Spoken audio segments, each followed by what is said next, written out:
बांदा चित्रकूट से बसपा प्रत्याशी मयंक द्विवेदी के समर्थन में प्रचार करने के लिए बसपा सुप्रीमो मायावती अतर्रा कस्बे पहुंचकर भरी हुंकार और विपक्षी दल पार्टियों पर जमकर साधा निशाना। आपको बता दें, मायावती ने एक बार फिर से बसपा की सरकार बनने पर बुंदेलखंड को अलग राज्य बनाने का ऐलान किया है। मायावती ने चुनावी जनसभा से ऐलान किया है कि अगर हम लोग सत्ता में आते हैं तो बुंदेलखंड को अलग राज्य बनाएंगे और यहां विकास की नई इबारत लिखेंगे। बसपा सुप्रीमो ने विपक्षी पार्टियों पर हमला बोलते हुए कहा कि सभी पार्टियों ने ई बॉन्ड के माध्यम से चंदा लेकर चुनाव लड़ा है। हमारी ऐसी पार्टी है जिसने किसी भी पूंजीपति और धन्ना सेठों से 1 रुपये का चंदा नहीं लिया है। मेरे जन्मदिवस के अवसर पर आए थोड़ा थोड़ा चंदा को एकत्रित कर पार्टी चलाई है और चुनाव लड़ने का काम किया है। पार्टी ने यहाँ जिनको भी लोकसभा के लिए चुनाव के मैदान में उतारा है, आपके चित्रकूट मंडल में 2 लोकसभा की सीटें हैं। इन 2 लोकसभा की सीटों पर जिनको भी चुनाव के मैदान में उतारा है, जो आपके सामने मंच पर भी मौजूद हैं, तो उन्हें आपको जरूर कामयाब बनाना है। मोदी ने कहा कि हमारी सरकार में ब्राह्मणों का कहीं भी उत्पीड़न नहीं हुआ है। बुंदेलखंड में ब्राह्मण वोटों की संख्या भी अधिक है, इसलिए उन्होंने ब्राह्मण समाज के लोगों को टिकट दिया है।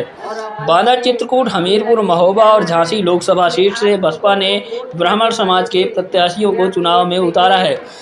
मायावती ने कहा कि सपा सरकार में गरीब, वंचित आदिवासियों के हक पर डाका डालने का काम किया गया।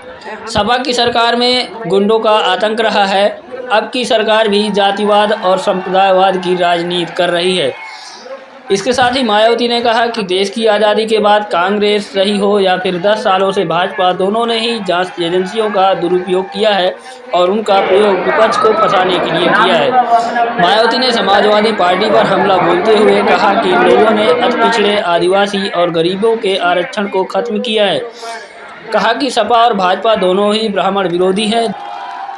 जनता को मुफ्त का राशन मोदी जेब से नहीं दे रहे बल्कि जनता के टैक्स से दे रहे हैं। उन्होंने कहा कि सरकारी नौकरियों में आरक्षण का कोटा अभी तक नहीं भरा गया।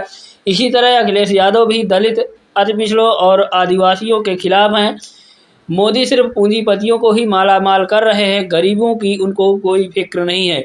जनता को मुफ्त का राशन देकर आरएसएस वाले नमक खाने का हवाला देते हुए लोगों को भाजपा को ही वोट देने का दबाव बना रहे हैं।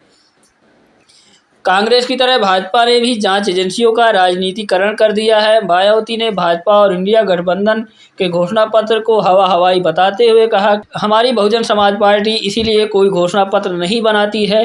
पार्टी जो कहती है वह करती है।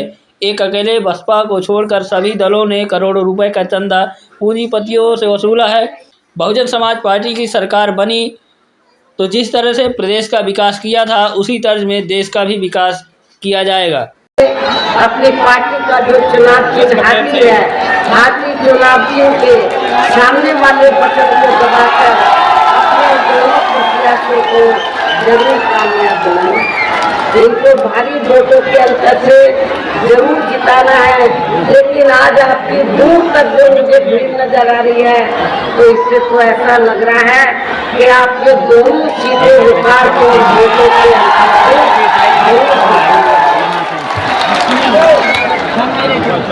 आप लोग इनको पूरे जी जान से जिताने में लगे हैं।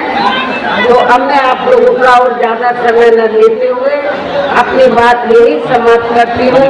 जय भीम, जय भारत।